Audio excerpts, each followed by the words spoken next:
যে হজের মধ্যে দুনিয়াবি কোনো লেনদেন থাকে না, যে ব্যক্তি হজ করতে যায় দুনিয়ার কোনো খেয়াল তামাশা দিকে লক্ষ্য করে না, নারীর দিকে তাকায় না, পরিবারের চিন্তা করে নাই, শুধু আল্লাহর সন্তুষ্টির জন্য হজ করেছে, ওই হজটাকে বলা হয় হজ্জে মাবরুর। আর হজ্জে মাবরুর আর হজ্জের প্রতিদানই হলো জান্নাতুল ফিরদাউস। সুবহানাল্লাহ। হজ্জের প্রতিদানই হলো জান্নাতুল ফিরদাউস। যদি কোনো ব্যক্তি আল্লাহর সন্তুষ্টির জন্য হজ করতে যায় কোনো গুনাহের কাজ না করে, এই হজটা তাকে জান্নাতুল ফিরদাউস দান করবে। সুবহানাল্লাহ। আল্লাহ রাসূল ফরমান, কোন ব্যক্তি হজ করতে যায় যদি রাস্তার মধ্যে ইন্তিকাল করে অথবা মক্কা মদিনা দুইটা হারাম, এই দুইটা শহরের মধ্যে অথবা দুইটা এরিয়ার মধ্যে ইন্তিকাল করে, আল্লাহ পাক তাকে হাসর ময়দানে আদালতে হাজির করাবেন না, তাকে হিসাব ছাড়াই জান্নাত দান করবেন। সুবহানাল্লাহ। আল্লাহ রাসূল ফরমান, যে ব্যক্তি বাইতুল মাকদাস ফিলিস্তিন জেরুজালেমের মসজিদ বাইতুল মাকদাস থেকে ইহরাম বেঁধে বাইতুল্লাহর উদ্দেশ্যে রওনা করবে, আল্লাহ রাব্বুল আলামিন তার সমস্ত গুনাহগুলো মাফ করে দিবেন। বাইতুল মাকদাস কিন্তু অনেকটা পৃথিবীর মধ্যে শ্রেষ্ঠ মসজিদ তিনটা। প্রথম হচ্ছে বাইতুল্লাহ, দ্বিতীয় হচ্ছে মসজিদ নববী, আর তৃতীয় হচ্ছে বাইতুল মাকদাস। তবে বাইতুল্লাহ চাইতে হাদিস দ্বারা আমরা প্রমাণিত হয়, বাইতুল্লাহ চাইতে মদিনা শরীফ মসজিদ নববীর মধ্যে নামাজ পড়লে আর দারুণ সওয়াব হয়। সুবহানাল্লাহ।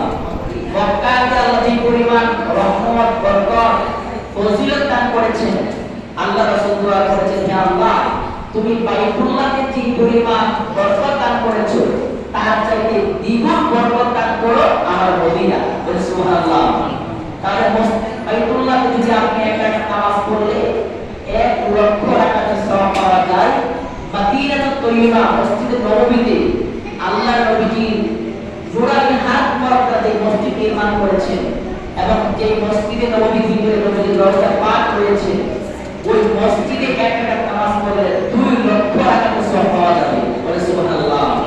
বাইতুল্লাহতে মিলবে 1 লক্ষ, আর মসজিদে নববীতে নামাজ পড়লে হাদিসে অনুযায়ী যে মক্কা থেকে মদিনা বরকত ডাবল, তাহলে মদিনাতে মিলবে কয় লক্ষ?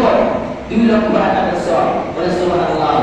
বন্ধুরা, আমার আল্লাহ নবী ফরমান, হজের ইহরাম হচ্ছে হজের কাপড় পরিধান করতে হয়, সেলাই বিহীন, একদিকে কাটা, ওই কাপড়টাকে পরে যারা বাংলাদেশ থেকে হজ করতে চায় তারা আমাদের এয়ারপোর্ট থেকে আমাদের দেশ থেকে ইহরাম বাঁধে অথবা ইহরাম বাঁধে। ইহরামের নির্দিষ্ট জায়গা আছে, ওই জায়গা থেকে ইহরাম বাঁধতে হয়।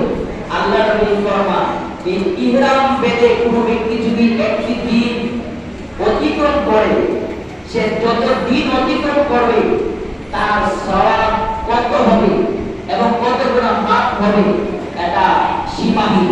সুবহানাল্লাহ। আল্লাহ নবী ছোট্ট একটা কথা বলেছেন, যে ব্যক্তি ইহরাম অবস্থায় একটি দিন কাটাবে এবং সে তালবিয়া পাঠ করতে থাকবে, আল্লাহুম্মা লাব্বাইক লা শারীকা লাকা লাব্বাইক ইন্নাল হামদা ওয়ান নি'মাতা লাকা ওয়াল মুলক লা শারীকা লাকা লাব্বাইক, এইভাবে তালবিয়া পাঠ করতে থাকবে ইহরাম অবস্থায়। আর এমন অবস্থায় সূর্য যদি ডুবে যায়, আল্লাহ রাসূল ফরমান, সূর্য তার আমলনামার মধ্যে যত গুনাহ আছে সমস্ত গুনাহগুলি একবারে চুষে সাফ করে নিয়ে যায়। সুবহানাল্লাহ। আল্লাহ নবী ফরমান, যে ব্যক্তি বাইতুল্লাহ জিয়ারতের উদ্দেশ্যে, আল্লাহর ঘর জিয়ারতের উদ্দেশ্যে বাড়ি থেকে বের হবে, হাদিস শরীফে আজকে উটের কথা, ওই সময়ের উটের কথা, এখন তো আমাদের দেশে নাই। উড়োজাহাজ করে, জলের জাহাজ করে, অত পায়ে হেঁটে বলে।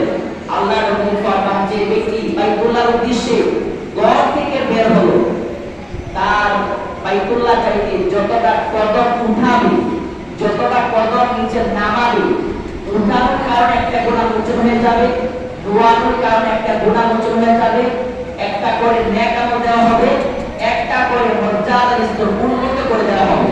সুবহানাল্লাহ। আপনি বাংলাদেশ থেকে কত শত শত হাজার হাজার কদম লাগবে মক্কা শরীফ যাইতে, মদিনা তৈয়বা যাইতে, প্রতিটা কদমে কদমে সওয়াব দেওয়া হবে, গুনাহ মোচন করা হবে। সুবহানাল্লাহ। আল্লাহ নবী ফরমান, পৃথিবীর মধ্যে খানে কাবা